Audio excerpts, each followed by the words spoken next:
3 days into this is the longest since the 1850s. Well, I have the longest speech on the floor, so apparently I like to make history.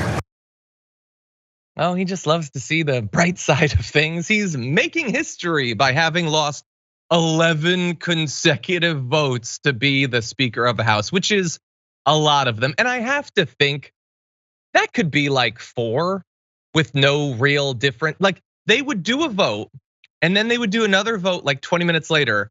There was no indication that there was any reason for anyone to think that a single vote would have changed. I honestly just think they didn't have a plan and they were like, let's do another vote.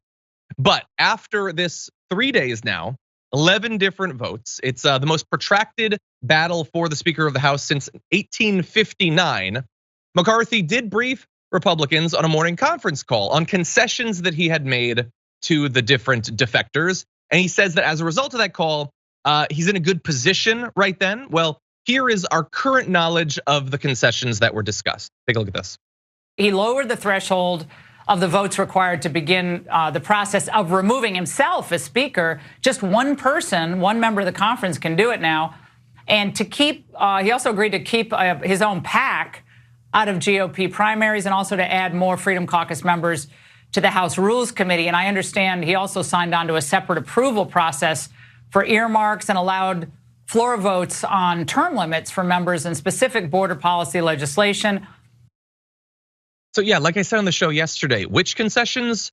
All the concessions, every single one, everything he could think of. And at that point, I had a good laugh because even conceding all of those things hadn't moved a single vote. And in that interview, which was what with Representative Matt Gaetz, by the way, he made clear that there's nothing substantive McCarthy can do to get him to vote for him, supposedly. We'll see. But that said, it does appear that the concessions have had some effect. So according to 3 sources familiar with the deal, several holdouts were on the verge this morning of agreeing to it and will vote in favor of McCarthy. That puts us, we're past phase 1 of the vote, according to McCarthy. We're now in phase 2, or I guess the transition point would be the concessions. Now comes the more aggressive playing of the ball. But this is not purely hypothetical. I, like many of you, am watching the vote go on in the background. And while he did lose another vote, we've hit the dozen mark. It's happening right now.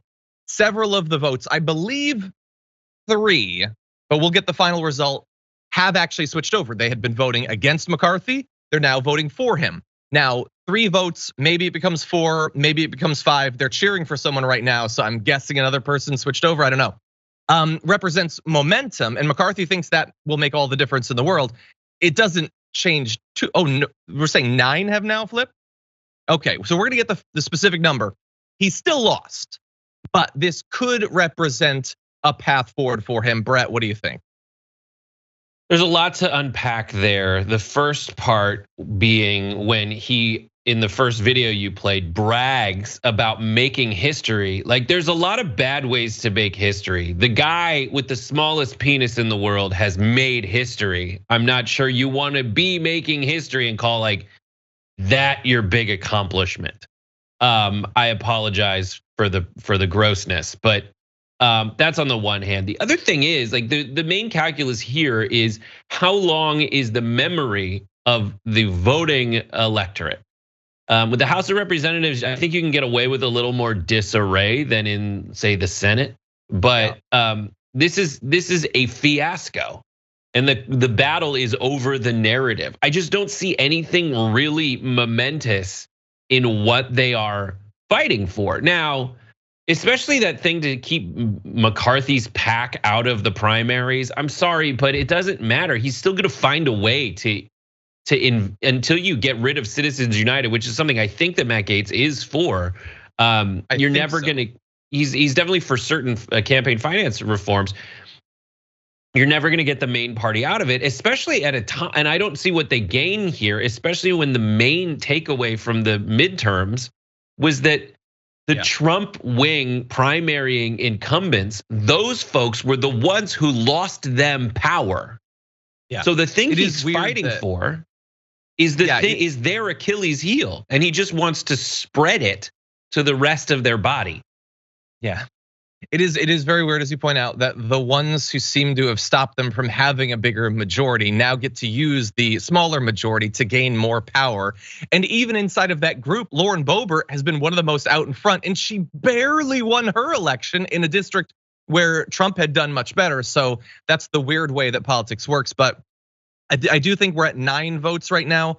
One individual, Andy Harris of Maryland, it looks like they're talking to potentially flip. He apparently wants to become chair of one of the subcommittees on the Appropriations Committee, which more senior members have been seeking. So look, at this point, would he be willing to give that to him? Maybe, if he needs that vote, and he does need that vote.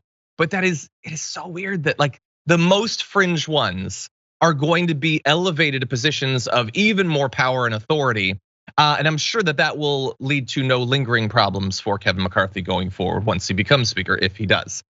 Anyway, it looks like, yeah, Scott Perry flipped.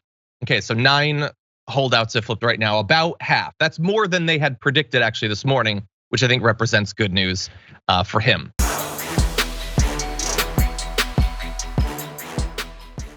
Check out the Damage Report podcast each day, wherever you get your podcasts, whether Pocket Casts or Stitcher or iTunes. You can join me as I give you the news and stories you want, with a range of co-hosts and interview guests jumping in on the fun each day. Again, that's the Damage Report, wherever you get your podcasts. And if you get them at iTunes, don't forget to rate and review. Sometimes I'll read them live on the show.